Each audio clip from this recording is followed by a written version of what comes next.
तो सरकारी कर्मचारियों के लिए एक बहुत बड़ी और अच्छी खबर है। एक ऐसी खबर जिसका असर सीधा उनकी जेब पर पड़ने वाला है। आज हम इसी पर विस्तार से बात करने वाले हैं। तो सवाल ये उठता है कि क्या सच में 2026 में सरकारी कर्मचारियों की सैलरी में एक बड़ा उछाल आने वाला है? देखिए, संकेत तो कुछ इसी तरफ इशारा कर रहे हैं। चलिए इस पूरे मामले की तह तक चलते हैं। अच्छा, तो सबसे पहले इस नंबर को पकड़ते हैं। 3%। ऐसा अनुमान लगाया जा रहा है कि जनवरी 2026 में महंगाई भत्ते यानी डीए में 3% की बढ़ोतरी हो सकती है। अब ये नंबर सुनने में शायद छोटा लगे, पर इसका मासिक सैलरी पर काफी बड़ा असर पड़ेगा। लेकिन इन नंबर्स का असली मतलब समझने से पहले ये जानना बहुत ज़रूरी है कि आखिर ये महंगाई भत्ता या डीए होता क्या है और ये इतना ज़रूरी क्यों है।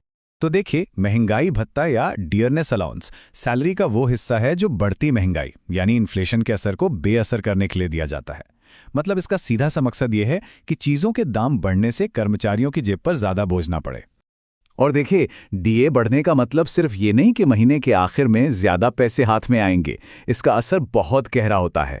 ये आने वाले वक्त में पेंशन को भी सिक्योर करता है, और तो और एचआरए यानी हाउस रेंट अलाउंस जैसे दूसरे भत्तों पर भी इसका सीधा सीधा असर पड़ता है।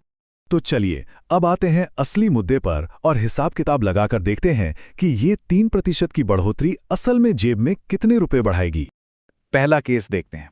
मान लीजिए किसी कर्मचारी की बेसिक पे 79,300 रुपए है, तो 3% डीए बढ़ने पर उनकी मंथली सैलरी में सीधे सीधे 2,379 रुपए का इजाफा हो जाएगा।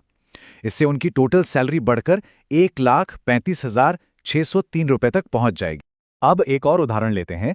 अगर बेसिक पे 77,700 रुपए है, तो 3% डीए बढ़ने का मतलब है महीने के 2,331 रुपए ज्यादा, और इससे टोटल मंथली सैलरी हो जाएगी 1,32,867 रुपए। मतलब एक पैटर्न तो साफ साफ नजर आ रहा है। और एक तीसरा केस देखें जिनकी बेसिक पे 73,700 रुपए है। उन्हें भी हर महीने 2,211 रुपए का सीधा फायदा मिलने की उम्मीद है।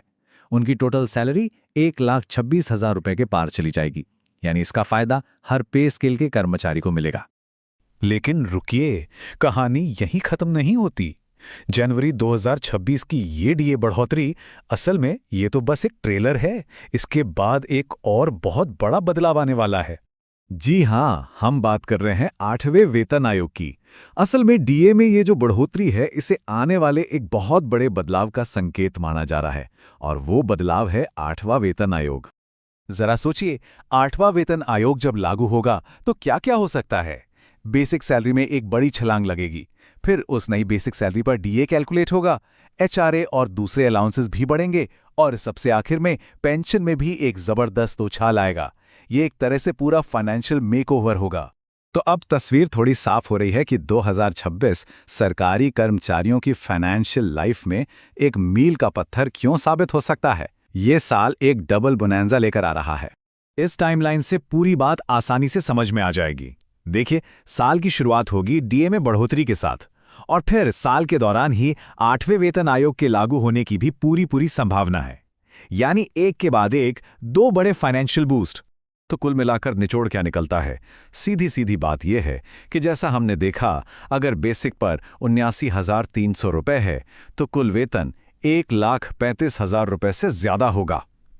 77,700 रुपए पर ये 1,32,000 रुपए के पार, और 73,700 रुपए पर 1,26,000 से भी ज्यादा। ये आंकड़े जनवरी 2026 के लिए किसी बड़े बोनस से कम नहीं हैं। हाँ, एक बात का ध्यान रखना बहुत जरूरी है। ये जितनी भी जानकारी है और ये जो सारे आंकड़े हैं, ये अभी के ट्रेंड्स और अनुमानों पर आधारित हैं। आखिरी फैसला तो सरकार की ऑफिशियल नोटिफिकेशन के बाद ही सामने आएगा।